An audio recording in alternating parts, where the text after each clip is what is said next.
Hello అండి, welcome to tasty vibe. ఇవాళ మనం చేసుకోబోతున్న రెసిపీ వచ్చేసి బ్రెడ్ హల్వా అండి.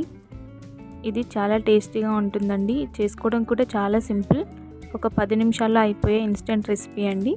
చాలా టేస్టీగా ఉంటుంది. ఇంటికి ఎవరైనా గెస్ట్లు వచ్చినప్పుడు ఇలా త్వరగా అయిపోయే ఐటెం చేసి పెడితే చాలా టేస్టీగా ఉంటుంది. మనకు కూడా త్వరగా అయిపోతుంది. ఇప్పుడు దీనికి కావాల్సిన ఇంగ్రీడియంట్స్ ఏంటో చూసేద్దాం. నేను 5 బ్రౌన్ బ్రెడ్ పీసెస్ తీసుకున్నానండి. నేను దీన్ని వైట్ బ్రెడ్తో చేయట్లేదు, బ్రౌన్ బ్రెడ్తోనే చేస్తున్నాను.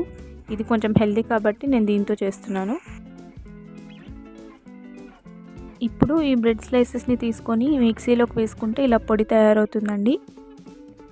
ఇప్పుడు స్టవ్ వెలిగించి ఒక బాండ్ని పెట్టుకొని దాంట్లోకి కొద్దిగా నెయ్యి యాడ్ చేసుకుందాం.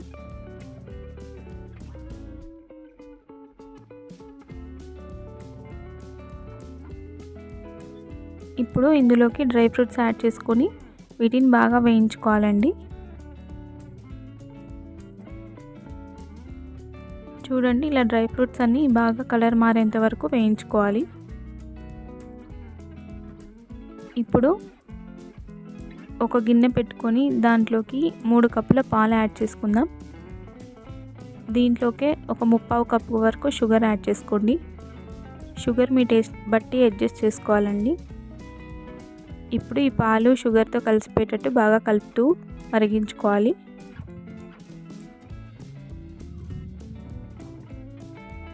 చూడండి, ఇలా పాలు బాగా మరగాలండి. ఇలా మరిగిన తర్వాత పాలు కొంచెం చిక్కబడతాయి.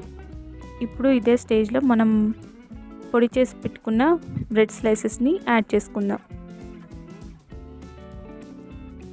ఇలా యాడ్ చేసుకున్న తర్వాత ఉండలేమీ ఫామ్ అవ్వకుండా మెల్లిగా కలుపుతూ ఉండాలండి.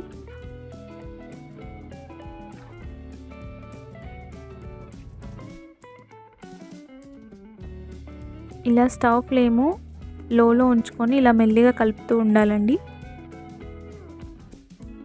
అప్పుడు మనకి ఎక్కడ గడ్డలు కట్టకుండా స్మూత్ పేస్ట్లా తయారైపోతుంది.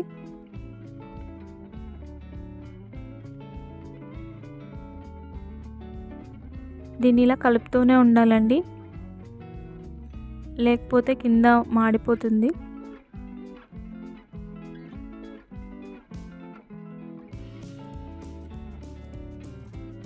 చూడండి, కొద్దిసేపటి తర్వాత ఈ మిశ్రమం అంతా చిక్కబడిపోతుంటుంది. దీన్ని ఇలానే కలుపుతూ ఉంచాలండి. ఈ పాలతో పాటు బ్రెడ్ కూడా చాలా బాగా ఉడికిపోతుంది.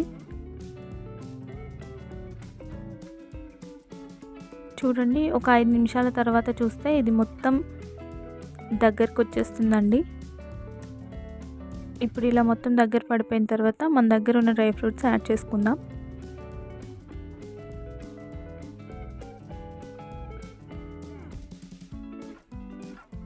చూడండి, ఇలా మొత్తం దగ్గర పడిపోయిన తర్వాత మనం స్టవ్ ఫ్లేమ్ ఆఫ్ చేసుకోవాలి. దీన్ని ఒక బౌల్లోకి తీసుకొని చల్లారిన తర్వాత తింటే చాలా టేస్టీగా ఉంటుందండి. ఒకసారి తప్పకుండా ట్రై చేయండి. ఇది పిల్లలకి కూడా చాలా ఈజీగా నచ్చేస్తుంది. చాలా త్వరగా అయిపోయే ఐటెం కాబట్టి ఒకసారి తప్పకుండా ట్రై చేయండి. ఈ రెసిపీ కనుక మీకు నచ్చినట్టయితే మన ఛానల్ని సబ్స్క్రైబ్ చేయండి, లైక్ చేయండి, షేర్ చేయండి. అలాగే మన ఛానల్లో ఉన్న స్వీట్ రెసిపీస్ని తప్పకుండా చూడండి. Thank you for watching.